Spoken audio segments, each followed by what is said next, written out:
Bom, gente, boa noite. Hoje nós vamos comentar um pouco sobre a história da crise de 2008.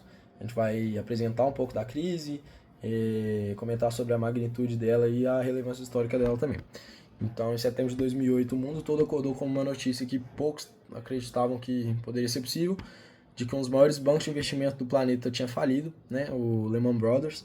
Tinha mais de 150 anos de história, 873 bilhões de dólares em ativos, e ele pediu falência em 15 de setembro de 2008. E aí, com isso, ele arrastou não só ele, mas a confiança de todo o sistema financeiro global. E aí, em questão de horas, os mercados de todos os lugares do mundo entraram em colapso, e o que tinha começado como uma crise americana do mercado imobiliário estava tornando ali naquele momento uma catástrofe econômica, né, de dimensão global. Mas de acordo com o Ferguson, né, o que ele mostra pra gente no capítulo A Ligeira Depressão, é que esse colapso não foi só um raio em céu azul, né? Para quem tinha acesso às informações disponibilizadas lá, não foi realmente uma surpresa. Foi só um desfecho, né, inevitável de décadas de vulnerabilidades acumuladas. Então, bancos operando com alavancagem absurda, instrumentos financeiros muito complexos que nem quem tinha criado eles realmente entendia completamente, uma bolha imobiliária inflada por anos de juros artificialmente baixos e uma interdependência financeira global que acabou transformando um problema americano em uma catástrofe planetária, né, com velocidade e escala que, né, sem precedentes na história. Os números do impacto são absurdos. São 28 milhões de pessoas que perderam emprego no mundo entre 2007 e 2012. Nos Estados Unidos foram 5,5 milhões de famílias perderam suas casas para execuções hipotecárias. Alguns países como a Grécia, né, tiveram seu processo econômico todo retrocedido em mais de 12 anos. Países como Irlanda, Itália, Portugal, Espanha, todos eles perderam entre 7 a 9 anos de desenvolvimento, e os próprios Estados Unidos perderam uma década nesse sentido. E ainda assim o Ferguson chama esse período de somente uma ligeira depressão. Isso porque, não olhando só as consequências, né, mas pensando que o mundo conseguiu evitar algo maior, algo ainda pior, que poderia ser chamado de uma segunda grande depressão. Para entender a dimensão do que aconteceu, precisamos entender a semana que tudo deflagrou. Uma semana que durou exatamente 7 dias e a cada dia fechou uma saída a mais. Em 8 de setembro, o Federal Reserve e o Tesouro Americano já sabiam que o Lehman estava à beira do colapso. O banco era, em essência, uma versão 2 vezes maior do Bear Stearns, que havia sido resgatado em março, né, com 30 bilhões de dólares do Fed. A diferença é que desta vez o governo havia decidido que não resgataria. Os bancos de compensação, sentindo o cheiro, né, de insolvência, passaram a exigir mais colaterais do Lehman, pressionando, né, ainda mais o caixa da instituição que já dava sinais que estava sangrando. Né? E as fontes de financiamento de curto prazo, uma a uma, começavam a secar. No dia 9, a alta esperança do capital externo evaporou. Korea Development Bank, que havia demonstrado interesse em investir no Lehman, retirou-se da negociação sem investidor, sem financiamento, sem resgate à vista. No fim de semana de 13 e 14 de setembro, as últimas saídas foram fechadas em sequência. O Bank of America analisou os ativos do Lehman e concluiu que estavam supervalorizados em até 25 bilhões de dólares, montante que o governo americano se recusou a cobrir completamente. O Bank of America foi embora e comprou o Merrill Lynch em vez disso. No domingo, a venda ao banco britânico Barclays foi vetada também pelo próprio governo do Reino Unido, que não quis autorizar a operação sem que o Fed assumisse os ativos problemáticos do Lehman, o que o Fed também recusou. Em 15 de setembro de 2008, o Federal Reserve essencialmente ordenou ao conselho do Lehman que pedisse a falência.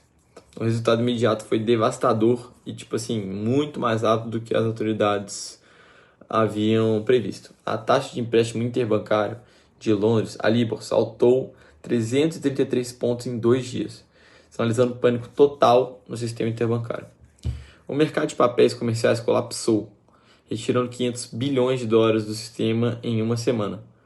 Um dos maiores fundos monetários do mundo ficou zerado porque havia investido em papéis do Lehman. E configurou-se a maior corrida bancária do século XXI.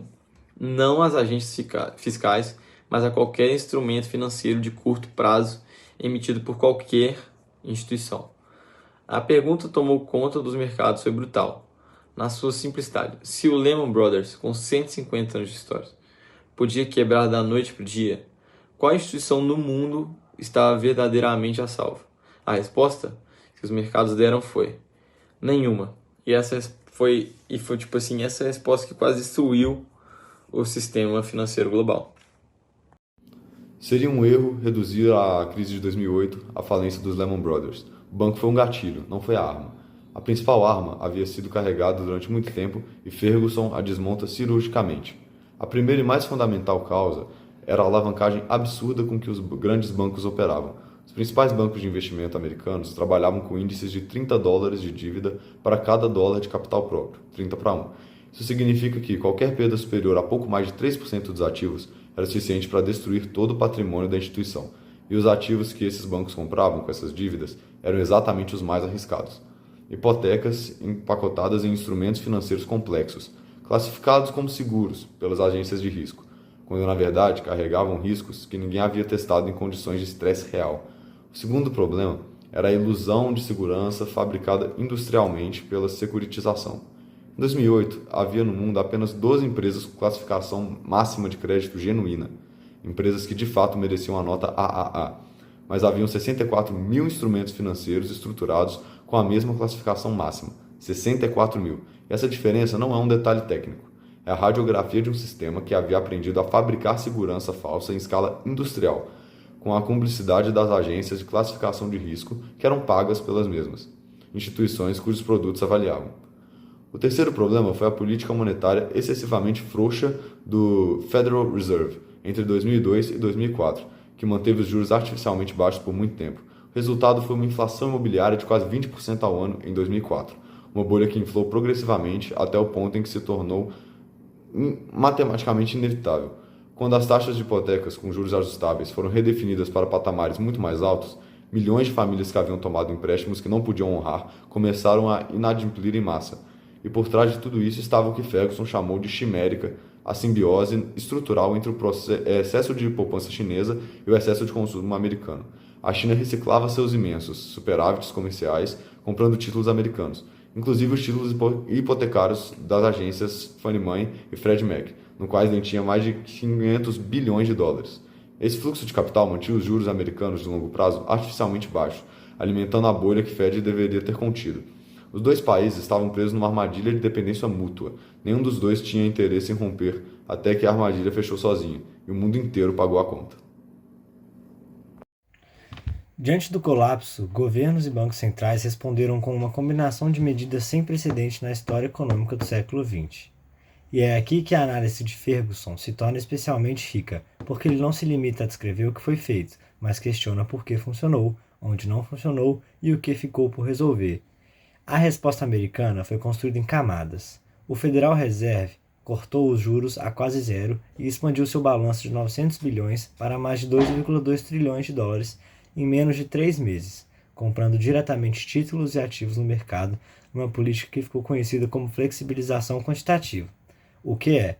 O Congresso aprovou o TARP, o Programa de Alívio de Ativos Problemáticos, com 700 bilhões de dólares, aprovado na segunda tentativa, depois que a primeira votação foi rejeitada por 228 votos a 205, provocando uma queda de mais de 7% nas bolsas em um único pregão. O governo Obama lançou em 2009 o maior pacote de estímulo fiscal desde o New Deal, 825 bilhões de dólares em cortes de impostos e investimentos públicos. E em outubro de 2008, 6 bancos centrais, o Fed, o Banco Central Europeu, o Banco da Inglaterra, Banco do Canadá, Banco da Suíça e Banco da China, cortaram juros simultaneamente, numa coordenação global sem precedentes históricos. Mas Ferguson aponta algo que costuma ser esquecido nas narrativas sobre a crise. A China foi tão importante quanto os Estados Unidos para evitar o pior. O governo chinês lançou um estímulo equivalente a 586 bilhões de dólares, financiado por crédito bancário estatal e executado pelos governos locais, com uma velocidade que o Ocidente simplesmente não conseguiu replicar. Enquanto nos Estados Unidos os projetos de infraestrutura avançavam a passo lento por dificuldades burocráticas, na China, novas rodovias, ferrovias e aeroportos surgiam em meses. Como conclusão, Ferguson termina o capítulo chamando esse episódio de ligeira depressão. E essa escolha de palavras não é casual, é uma provocação deliberada que nos convida a uma reflexão incômoda e necessária. Ligeira para quem? Para os mercados financeiros, que se recuperaram e voltaram a bater recordes em poucos anos. Para os grandes investidores com carteiras diversificadas, que viram suas perdas revertidas.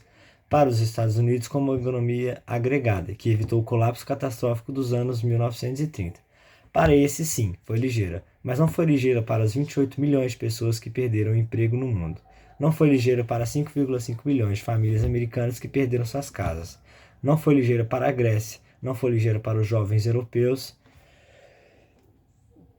Ferguson ilustra essa dimensão humana com o relato de uma mãe grega na ilha de Patmos. O marido havia perdido o emprego, ela havia adoecido com câncer, o banco havia confiscado a casa da família e eles não tinham condições de pagar sequer a conta de luz. 6 meses antes, ela jamais teria imaginado depender de caridade. Essa história representa milhões. E aqui está a reflexão mais importante que esse capítulo nos deixa. As respostas que evitaram o colapso total não corrigiram as causas estruturais que tornaram o colapso possível. A dívida global atingiu recordes históricos nos anos seguintes. A concentração bancária aumentou ainda mais como resultado dos regates e fusões. O colapso do Lehman Brothers nos ensina que sistemas financeiros globalmente integrados altamente alavancados têm a capacidade de converter a irresponsabilidade de poucos em sofrimento de milhões. E isso nos deixa com a pergunta que Ferguson implicitamente encerra o capítulo e que nós gostaríamos de deixar para vocês. O que realmente foi resolvido em 2008? O que foi apenas contido, adiado, disfarçado de solução? E se a próxima crise vier, e a história sugere que virá, estaremos mais preparados ou apenas mais endividados?